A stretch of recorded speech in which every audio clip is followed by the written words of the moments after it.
Muy buenos días, queridos hermanos que están con nosotros en este día jueves para escuchar este programa dando razón de nuestra fe que compartimos con tanto entusiasmo.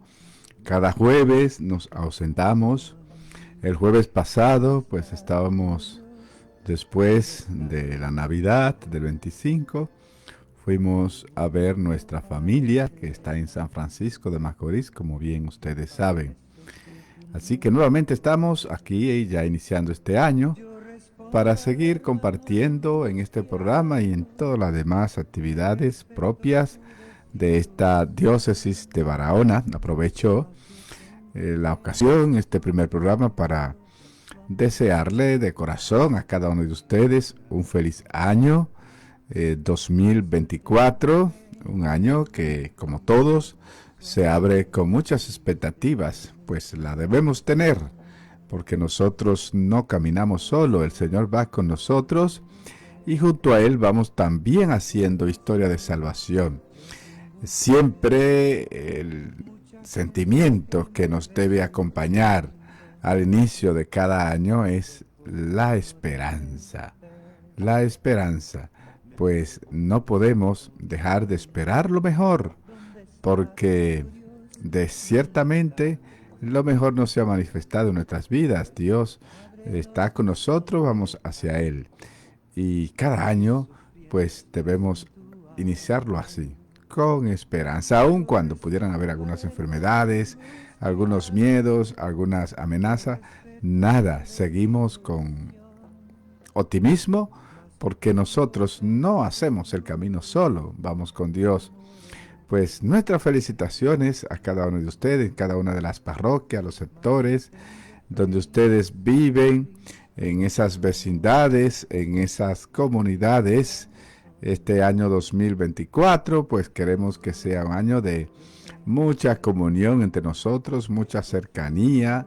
La iglesia lo ha dedicado a la oración, un año también de mucho encuentro con nuestro Dios, conexión permanente con Él, del cual recibimos la savia que nos fortalece para nosotros poder permanecer firmes en la fe, en la esperanza y sobre todo ejercitándonos en la caridad, que es la acción esencial de cada cristiano.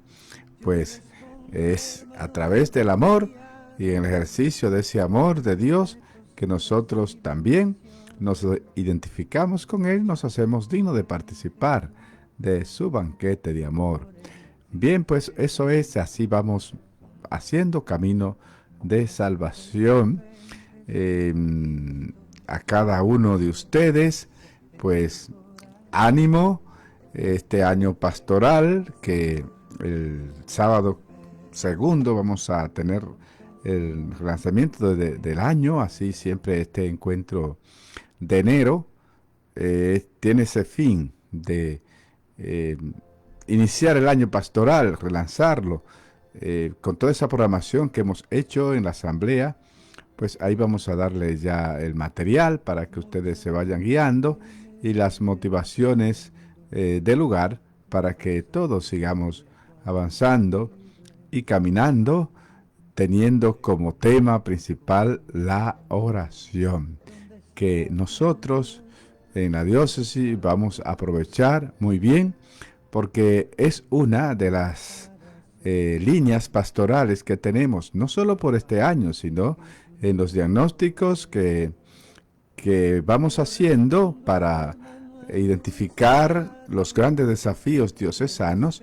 Ha salido el tema de la espiritualidad, y naturalmente la espiritualidad tiene que ver con vida de oración, y nosotros vamos a aprovechar al máximo este año para fortalecer esos espacios de oración con la adoración, que es una de las líneas, de las metas que tenemos, que cada una de nuestras parroquias pueda tener espacios prolongados de adoración al Señor, y para ello vamos a ofrecer talleres, cursos y charlas que nos ayuden y nos motiven a dedicar siempre ese tiempo especial a ese encuentro con Dios.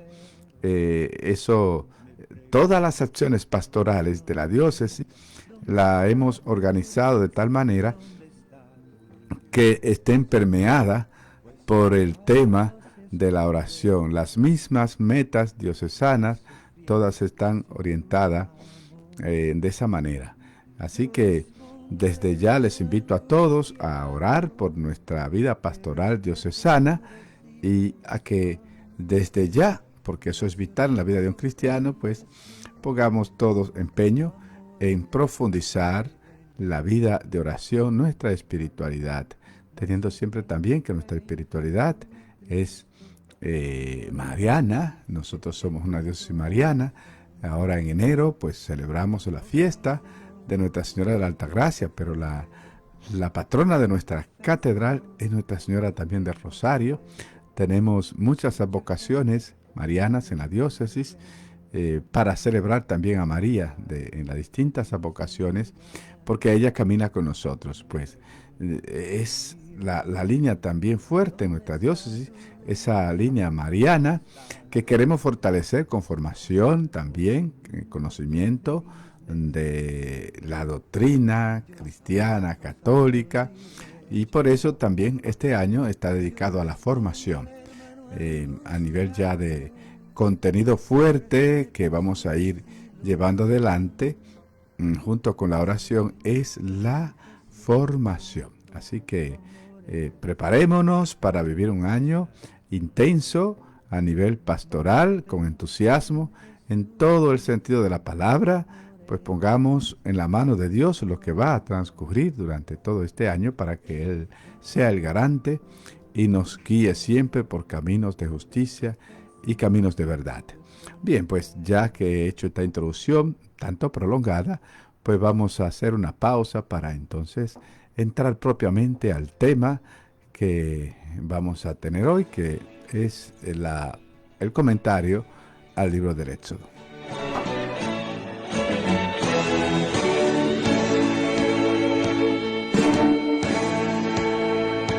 ¿Quién será la mujer que a tantos inspiró poemas bellos de amor? Le rinden honor la música y la luz, el mármol, la palabra y el color. ¿Quién será la mujer que el rey y el labrador invocan en su dolor? El sabio, el ignorante, el pobre y el señor, el santo al igual que el pecador.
Será la mujer radiante.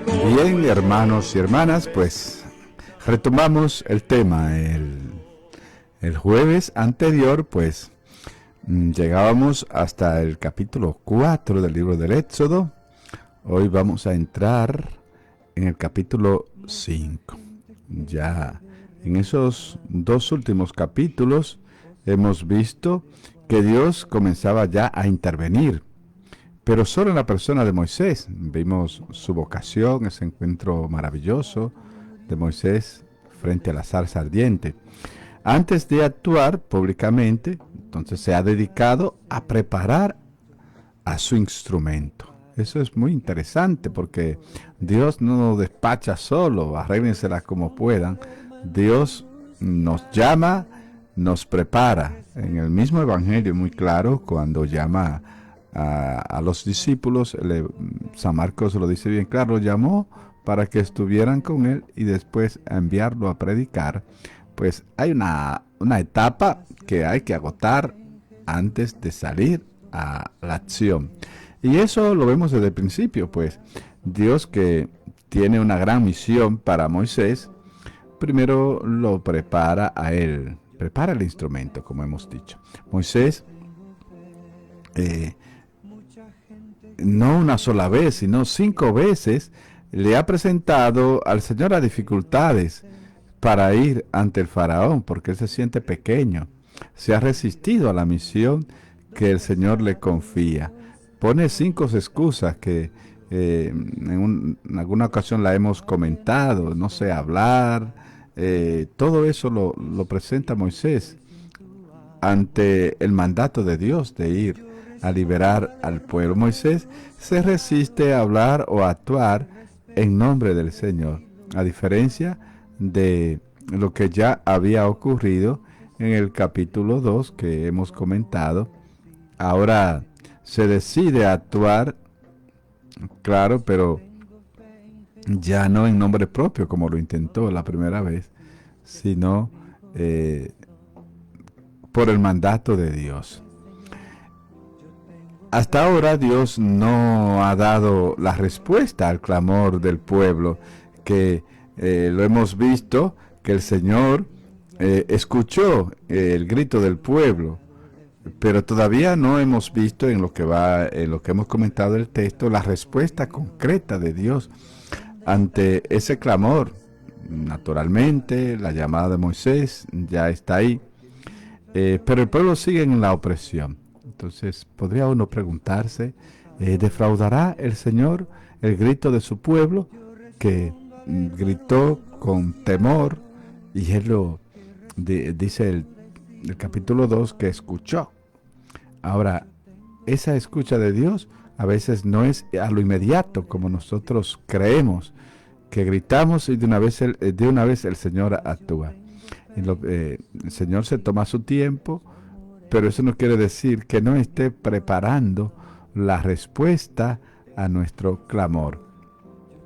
En los primeros versículos de ese capítulo 5, Moisés y Aarón van ante el faraón, pero la oposición de a los planes de ellos es total y absoluta. No dejaré salir a Israel, dice el faraón. Más aún, puesto que la orden viene del Señor, es a él a quien el faraón se opone explícitamente, llegando a desafiarle. ¿Quién es ese Señor?, se pregunta, para que yo escuche su voz y deje salir a Israel. Esa es la respuesta que le da el faraón a la primera intervención de Moisés. Es decir, la oposición a Dios que aparecía implícitamente en la actitud del faraón en el capítulo 1, cuando comenzamos a leer el libro del Éxodo, aquí se hace totalmente explícita.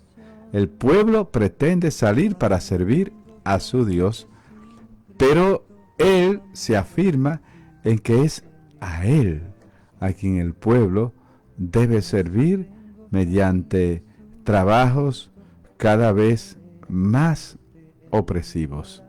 Vamos a escuchar el capítulo, parte del capítulo quinto, capítulo 5 del Éxodo, para que puedan ustedes tener fresco esto que estamos comentando. Dice: después Moisés y Aarón fueron a ver al faraón y le dijeron: así dice el Señor Dios de Israel, deja partir a mi pueblo para que me haga una fiesta en el desierto.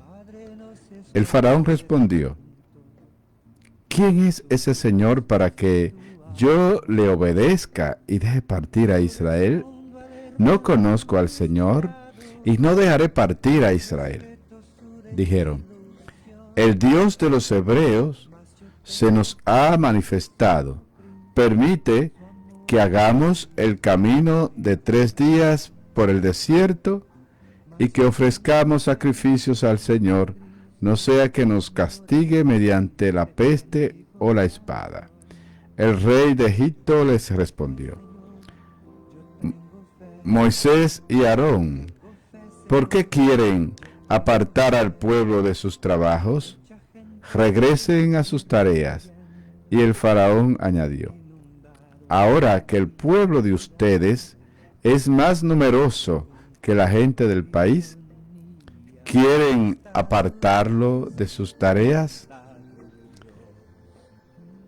Esos son los primeros 5 versículos del capítulo 5 del libro del Éxodo. Como ya hemos comentado, hay una negativa absoluta de parte del faraón para dejar salir al pueblo. Va a usar la expresión que es muy común, la usó desde los primeros capítulos: no conozco al Señor. Así comienza el capítulo 1. Subió a Egipto, un faraón que no conocía al Señor. Aquí se vuelve a repetir la expresión: no conozco al Señor. Esto se puede traducir por no le conozco, no le acepto, no me someto a Él, no quiero obedecerle ni hacer caso a sus palabras. Todo eso se puede deducir de esa expresión: no conozco al Señor. Más aún, a las palabras de Moisés y Aarón dice él: así dice el Señor, el Dios de Israel. Se contrapone frontalmente las de los escribas y capataces. Así dice el faraón, así dice Moisés y Aarón. Es decir, se ve en el mismo lenguaje una pugna. El faraón, en su actitud déspota, se ha colocado en el lugar que corresponde al Señor y no está dispuesto a ceder. Se ha erigido en dueño y señor de sus semejantes, tiranizándolos y esclavizándolos. Y se plantea así la lucha del faraón frente a Dios, al Dios de Moisés y de Aarón. ¿Quién tendrá razón? Si Dios es verdaderamente el Señor, deberá demostrarlo. El mismo texto entonces está bien presentado, porque nos presenta una pugna que no es un asunto de Moisés y Aarón frente al faraón, es el faraón frente a Dios. A ver, ¿quién ganará? Esa es la pregunta que uno, pues por curiosidad, se hace. ¿Quién tendrá la razón? Ya no solo tiene pendiente responder al clamor de los israelitas dirigiéndose a él, sino también al desafío del faraón. Es decir, es una lucha campal que se establece entre faraón y Dios. La situación de los israelitas entonces ha empeorado notablemente, y en estos primeros versículos que hemos escuchado vemos cuál es la actitud del faraón. Es decir, cuando le piden salir a dejar salir al pueblo, todo lo contrario. Entonces comienza una situación fuerte para el mismo pueblo de Israel, porque lo que sigue para el pueblo será esclavitud más dura. Sí, en todos esos capítulos del 1 al 14 se puede palpar todo eso. En consecuencia, todo se vuelve contra Moisés y Aarón, que son los representantes del pueblo. El pueblo había dado fe a su palabra, como palabra del Señor. Ahora, en cambio, quedan desacreditados ante el pueblo, pues le desacreditan los hechos. Más aún, les piden cuenta de su actuación, ya que su intervención ha causado un empeoramiento en todo. Les hacen responsables ante Dios mismo. Dicen ellos que el Señor les examine y les juzgue por habernos hecho odiosos ante el faraón. Entonces, estos primeros intentos de Moisés frente al faraón provocan la ira de él, que se revierte en una opresión más fuerte contra el pueblo. Y lo que estamos diciendo es que entonces el pueblo arremete contra Moisés y Aarón, porque por sus intervenciones, por sus atrevimientos, entonces la situación para ellos ha empeorado. Es muy interesante seguir la línea de estas lecturas, porque realmente podemos ver cómo se destapan todos esos sentimientos tan humanos de parte del pueblo, y Moisés tiene que lidiar con todo eso. A Moisés y a Aarón se le hace responsable de la opresión entonces cruda que le viene al pueblo, y se quejan: Señor, ¿por qué? Entonces Moisés se queja: ¿por qué maltratas a este pueblo? ¿Por qué me has enviado? Pues desde que fui a Faraón para hablarle en su nombre, está maltratando a este pueblo. Los versículos 22 y 23 son lo que he leído. Bien, entonces es fuerte para el mismo Moisés, que podríamos decir, no sabe en la que se ha metido. Está entre el pueblo y Dios. La queja de Moisés es desinteresada, naturalmente. No protesta de que él haya fracasado, de que haya quedado mal ante el pueblo, sino de que el pueblo es maltratado. Se le queja al Señor de que el pueblo es maltratado, y naturalmente consecuencia de su intento de hablar con el faraón. Tú no haces nada por librarle. ¿Acaso Dios no le ha anunciado claramente? Esa es la respuesta de Moisés, la respuesta de nosotros cuando nos vienen estas situaciones que uno pues no la entiende. Entonces, tú no haces nada por librarlo, tú no haces nada por librarme, podríamos nosotros decir. Pero también podríamos preguntarnos, ¿acaso Dios no le ha anunciado claramente? Porque se lo había dicho a Moisés: ya sé yo que el rey de Egipto no le dejará ir, sino forzado por mano poderosa. Solo advierte. Si ustedes buscan el capítulo 3, versículo 19, cuando está preparando a Moisés para enviarlo a casa del faraón, el Señor le dice: el faraón va a endurecer su corazón, y para poder dejarle salir será con manos fuertes. Por tanto, lo que se está dando ahora, el Señor se lo había advertido. No percibe que Dios sí está haciendo, pero según otros planes, según otra lógica. Si Dios está haciendo por su pueblo, está trabajando para la liberación de su pueblo, pero no desde la lógica de Moisés, de la lógica humana, sino desde Él. Por eso la frase sabia frente al Señor es dejar a Dios ser Dios. Los planes de Dios no son nuestros planes. Aún no ha entrado del todo en los planes de Dios. Moisés aún no ha entrado en los planes de Dios, por eso su resistencia, y no comprende. Y también este nuevo fracaso era necesario para completar su educación como mensajero e instrumento del Señor. Bien, entonces, ese capítulo, en el capítulo 6, vamos pasando rápido ahora los capítulos, Dios le responde: ahora verás lo que voy a hacer con Faraón, porque bajo fuerte mano tendrá que dejarles partir. Verás, se trata de algo todavía futuro, y por tanto, un reclamo de fe. Verás, ya verás lo que va a pasar. Ahí le pide a Moisés fe, a nosotros también. Ya veremos lo que el Señor va a hacer. Tenemos que aguardar su salvación en fe. Cuando a lo largo de todo este capítulo hemos visto que el faraón triunfaba y los hechos parecían darle la razón, una nueva palabra de Dios parece entonces infundir nuevas esperanzas. Pero se trata solo de una palabra.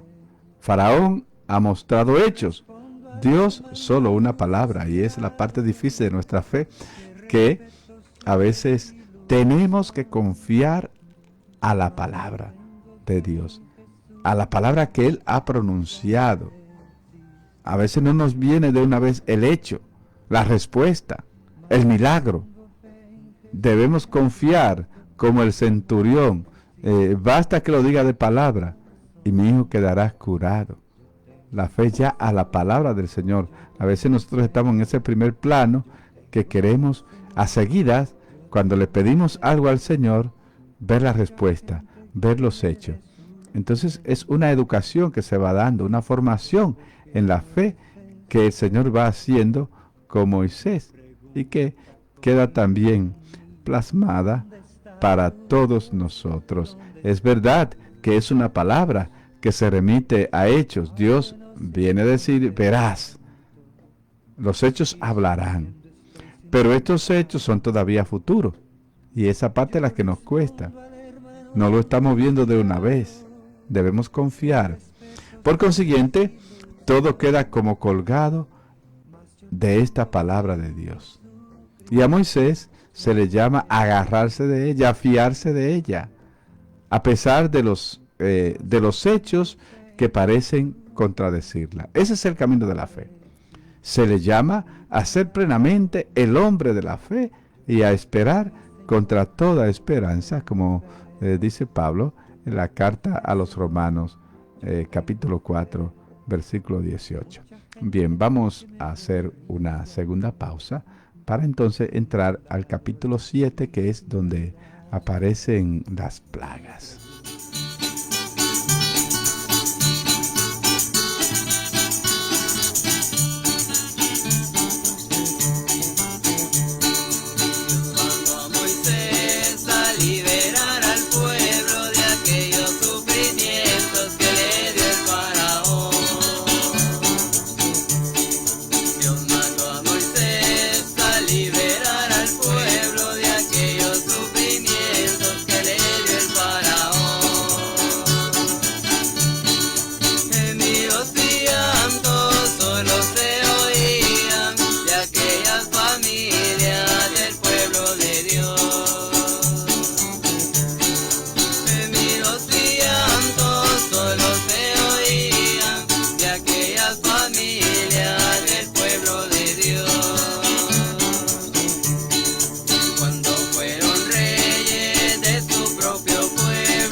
Bien, miren, hermanos y hermanas que nos escuchan, la sección que iniciamos ahora es la de las plagas.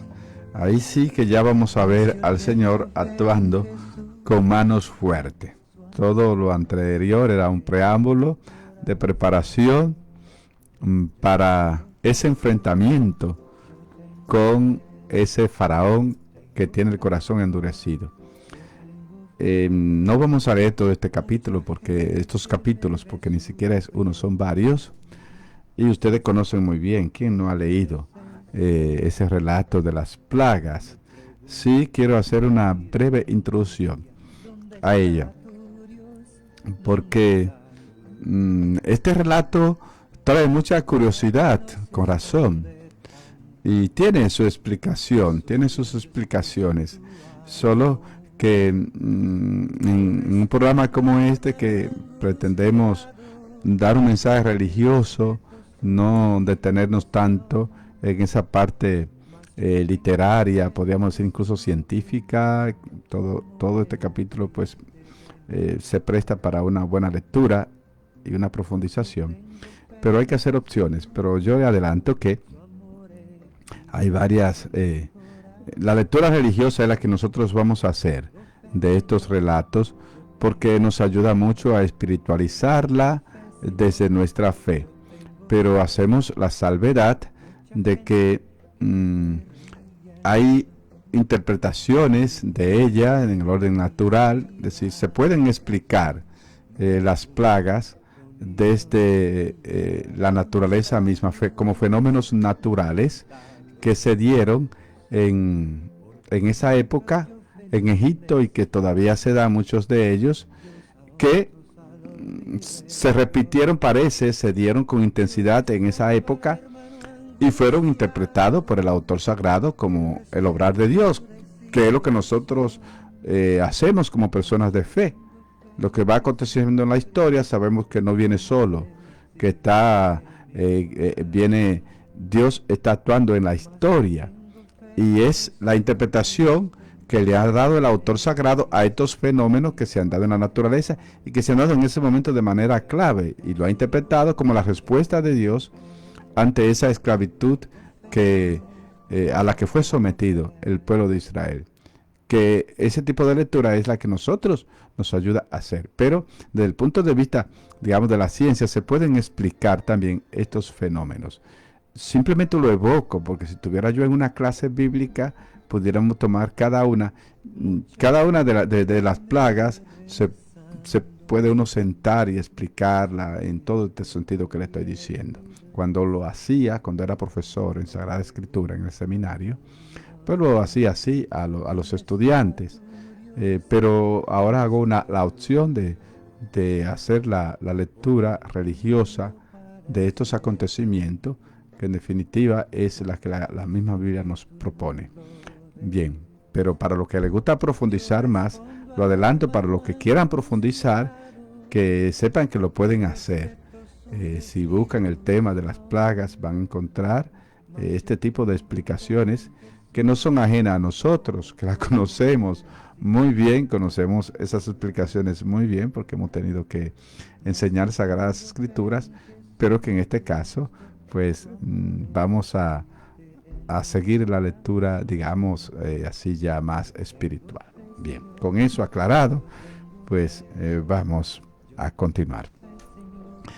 Este relato, entonces, impresionante, suele ser leído por muchos con más curiosidad que otra cosa. A lo más que se llega es a formular la típica pregunta: pero todo esto que sucedió, esto sucedió realmente al pie de la letra. Esta visión pierde de vista lo más importante, el mensaje religioso, que estos hechos sagrados. Es decir, si nosotros nos vamos nada más por ahí preguntándonos desde el punto de vista científico, queriendo buscar la última razón a esto de la ciencia, podemos perder el mensaje bonito que tiene esto, que no se contradice tampoco a lo que la ciencia nos pueda explicar. Ya lo hemos dicho. Se puede explicar de los fenómenos naturales, pero desde la fe, todos esos acontecimientos también nosotros le podemos dar una lectura, y debemos darle la lectura que realmente tiene para nosotros. ¿Qué nos está diciendo el Señor con todo esto? A veces cuando pasa un acontecimiento, desde la fe nosotros nos preguntamos: ¿qué nos estará diciendo el Señor con esto? ¿Por qué lo permite? Y eso es a eso nos estamos refiriendo cuando hablamos de una lectura religiosa del texto. La verdad es que al autor sagrado y a los israelitas con él no les interesaba la crónica detallada de lo que sucedió, sino más bien la enseñanza, el sentido de esos hechos. Entonces, eso es clave para la Sagrada Escritura, porque a veces queremos hacer de la Biblia un libro de ciencia, y el autor sagrado no lo pensó así. Incluso aún teniendo los conocimientos que le hubiesen permitido plantearlo de otra manera, desde la ciencia que había en su tiempo, siempre la línea que se va a seguir es la del mensaje, la de enseñarnos, la de mostrarnos el plan de Dios, lo que Dios quiere decirnos a través de. Se trata de una lectura sagrada, eso llamamos una lectura sagrada, creyente de los acontecimientos. La mirada de fe taladra, podríamos decir, penetra la materialidad de los hechos para descubrir en ellos la presencia y la intervención del Señor de la historia, que actúa a favor de su pueblo. Pues bien, esta ha de ser también nuestra perspectiva.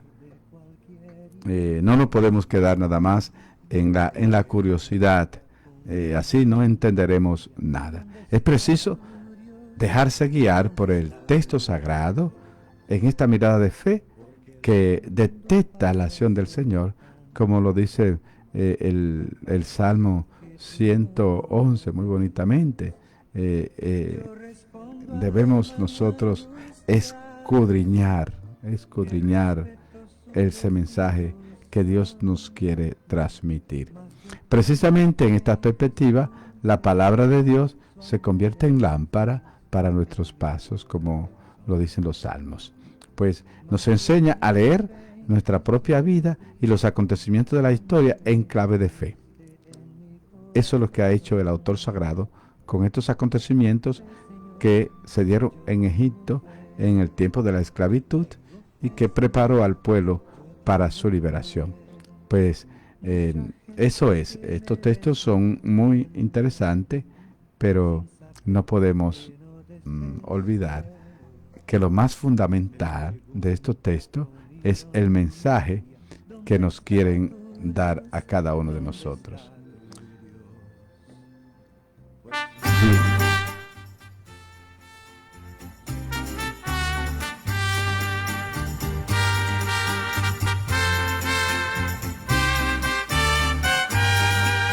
Carroza y caballo arrojó al mar. Carroza y caballo arrojó al mar. Cantaré al Señor que se ha cubierto de gloria, Dios de mi fortaleza, mi canción y mi salvación. Carroza y caballo arrojó al mar. Carroza y caballo arrojó al mar. Nuestro Dios es un guerrero y su nombre es el Señor. Soldado, carroza y caballo arrojó en el mar. Carroza y caballo arrojó al mar.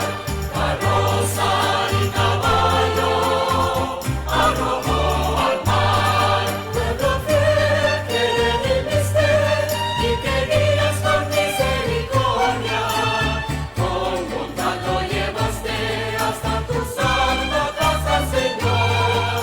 Carroza y caballo arrojó al mar. Carroza y caballo arrojó al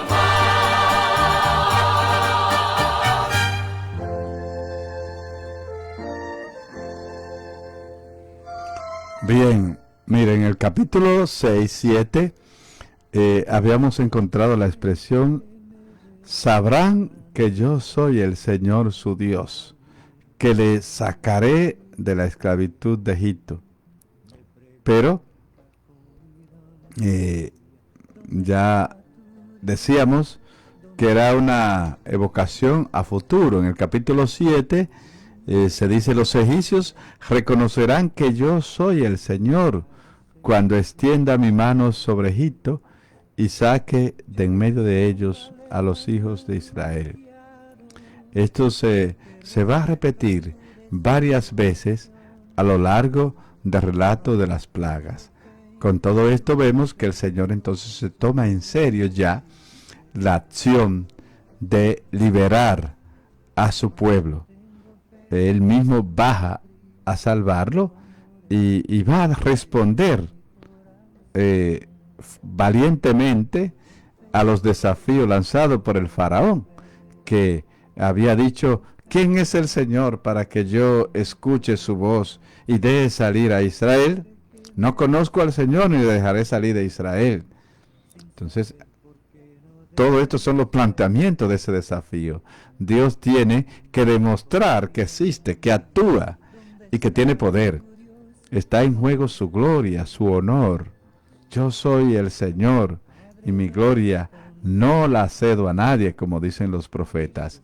Entonces, ese es el planteamiento de este gran desafío. Es lo que está en el trasfondo de este relato de las plagas.